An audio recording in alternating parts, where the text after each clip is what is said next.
Masuk 3 barang je dah cukup dah. Tak payah dyno apa semua tak payah. Racing, lepas tu macam biasa guys. Ini barang guys.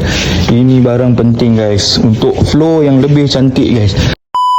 Okay guys, owner nak try motor.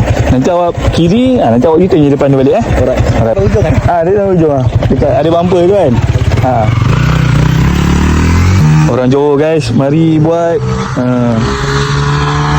motor memang kau-kau daily punya. Owner hari-hari lenjan punya motor. Masuk 3 barang je dah cukup dah. Tak payah dyno apa semua tak payah. InsyaAllah kita tengok apa kata beliau.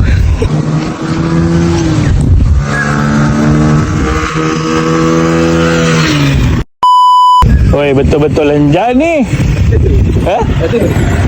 Rasa juga. Dia punya jerit kan lain lah. Rasa dia punya buka tu ada. Kan ada kategori-kategori orang dia.